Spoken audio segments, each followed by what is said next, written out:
dañuy daal di parce que malheureusement parce que gis nañ ne justice nekk na loo xamante ne moom mooy seen voilà obsession mën nañ ko woowee comme ça ndax li nga xamante ne moo nekk autour de la justice question jëm ci wàllu reddition des comptes ñun jugati ci loolu ñu ñëw ci li nga xamante ne moo di traque bi ñuy def les anciens dignitaires de l'ancien régime alors sur ce moom moo tax ñu defaat beneen taxaw ci cas Farba Ngom alors Farba ñu war a statuer ci sooxam ñu ngi déglu depuis tout à l'heure depuis ce matin ba tey ñu ngi déglu ñi nga xamante ne ñoo di waa chambre d'accusation ci wàllu alors au même moment ñi nga xamante ne ñoom ñoo di sunu Sénégal sunu yitte ak rappel à l'ordre di janoog actuellement taskatu xibaar yi loolee bokk na ci situation wu les détenus politiques ni ñu jàpp ne ay détenus politiques lañ ñu téye leen ci prison bi tawal leen bàyyi ñu daal di génn wala ñu juger leen alors par rapport ak cas Farba Ngom de même que ki nga xamante ne moom moo di Samuel Sarr également dans l'attente jëm ci juge bi nga xamante ne ñu ngi koy déglu ci wàllam ndax moom li mu bëgg moom moo dañu annuler lañ ko doon di toppee bu dee ki di Farba Ngom ñu statué wu ci wér-gu-yaramam bi nga xamante ne def nañ dugaloon nañ li leen di demande liberté provisoire. xam nga ce qui est malheureux avec Pastef mooy je pense que gis nga dinañ fi def 5 ans te duñu réussir dara même justice sax duñu ci réussir. Parce que tey jii justice aussi yow tu as le pouvoir exécutif tu as le pouvoir législatif mais le pouvoir judiciaire dafa am ñu ko moom léegi ñi nga xam ne nii ñoo moom le pouvoir judiciaire yow li nga digge woon askan bi mooy libérer la justice loolu lañ diggee woon mooy libérer la justice léegi cette justice là tu vois que depuis un certain temps Farba ñëpp wax nañ ko waxati ko waxaat ko mooy Farba Ngom il est malade Farba Ngom dafa war a ñibbi këram pour faju ñenn ñi naan non am na ñeneen ñu nekk ci prison bi dañ feebar mais ñeneen ñu nekk ci prison bi feebar nañ leen libérer tamit. loolu la nit ñi wax. mais ku nekk ci prison bi feebar nañ ko fa génnee. yóbbu ko dem faji ko ba mu wér wala ñu faj ko ba mu wér. créer des conditions au sein des prisons. mais c'est aussi simple que ça c'est pourquoi xam nga maa ngi doon wax ci Amsatou Sow Sidibé. j'ai aimé la sortie de Amsatou Sow Sidibé. moom sax ba mu koy def sax peut-être da ko defoon elle l'avait pas fait peut-être pour nit ñi waxtaanee ko parce que c'était une lettre confidentielle boo xam ne ni une correspondance boo xam ne da ko envoyé collège kuy jiite collège des doyens d'instruction des juges d'instruction mais elle a raison xam nga Sénégal il faut que nit ñi xam maanaam comment dirais nit ñi bañ a di soppeeku wala nit ñi di xool lan moo neex diw wala lan mooy naqari diw wala nit ñi di wax di xool ni bu ma waxee lii peut-être ñii dinañ ma ci jox lii wala dinaa neex ñii wala dinaa neex ñi foog gaa yi di bàyyi di sukkandiku ci mamb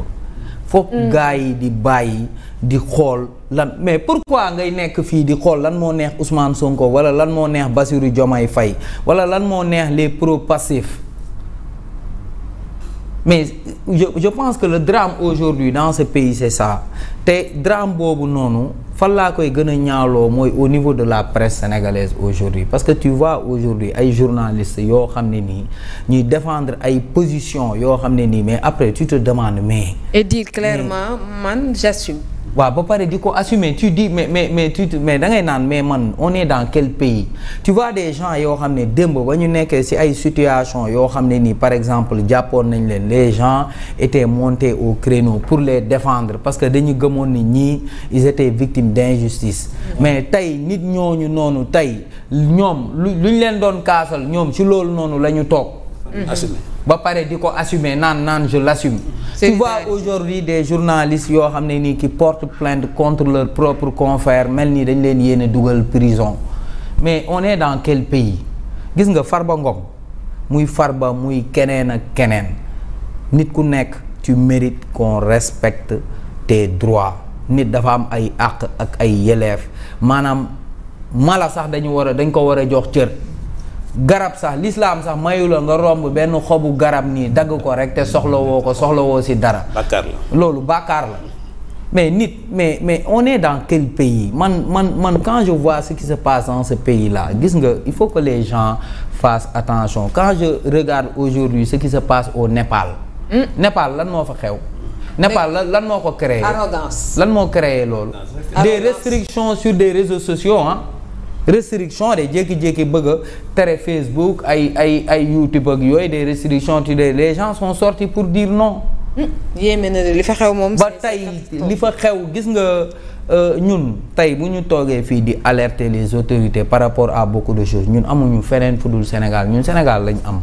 amuñu beneen dëkk Sénégal lañ am bugguñu lenn li nga xam ne nii moo ngi xew ci yenn dëkk yi xew Sénégal te luy raam ci ñag bi la jëm tey ji mënoo nekk ci réew ngay woote justice respecté woo justice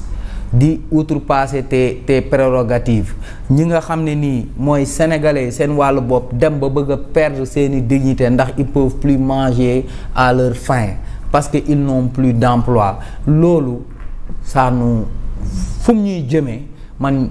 maa ngi ñaan yàlla ñu bañ a yegg foofu daal mais il faut que les autorités les nouvelles autorités se ressaisissent gars yi nañu toppatoo li nga xam ne nii mooy koom-koomu réew mi justice ñu bàyyee ko ñi nga xam ne nii ñoom ñoo war a àtte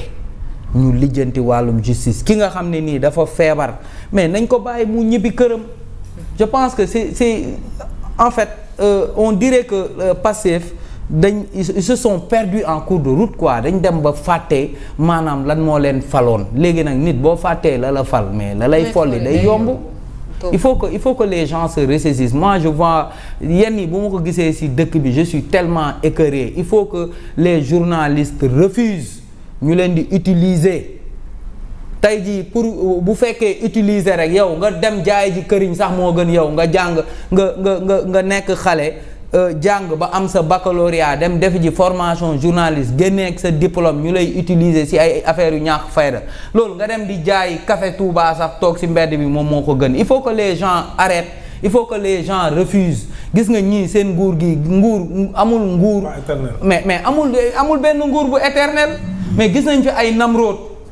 gis nañ fi Firawna gis nañ fi keneen ak keneen gis nañ fi des gens yoo xam ne ils étaient super puissants gis nañ fi ay nit ñoo xam ne nii yaakaaroon nañ ni sax mën nañu rey yàlla suñu borom mais anañu tey ah mais ñoom ñëpp seen nguur dafa daanu il faut que les gens se ressaisissent il faut que surtout la presse sénégalaise sa mooy comme sànq li ngay wax gis nga injustice bii tey injustice yu bëri bu jàllee presse da ci am wàll de parce que ay journalistes ñooy toog di ko cautionner parce que tey ji je peux pas comprendre Amsatou Sow Sidibé y a pas quelqu'un de plus crédible que Amsatou Sow Sidibé dans ce pays là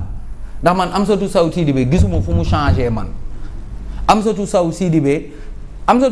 est-ce que bokkuloon à un moment donné Macky Sall nommé wu ko fi woon. ministre conseil lan moo ko fa jëlee. ñàkk gis tamit ak wax mais ay xalaatam c'est parce que elle est toujours restée droit dans ses bottes.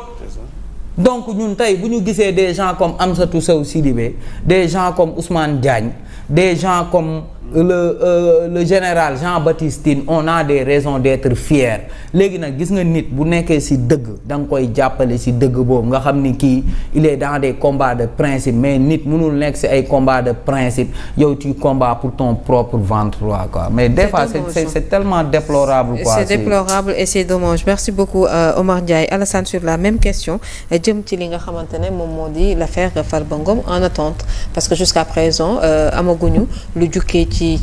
li nga xamante ne moom moo di déglu wi ñuy déglu ñi nga xamante ne ñoom ñoo yor dossier bi ci wàllub liberté provisoire am ak wér-gu-yaram. et c'est ce qui est dommageable pour man depuis ça ne valait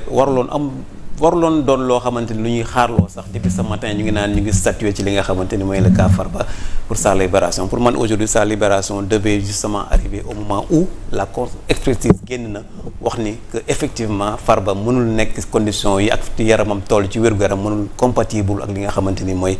sa vie carcérale.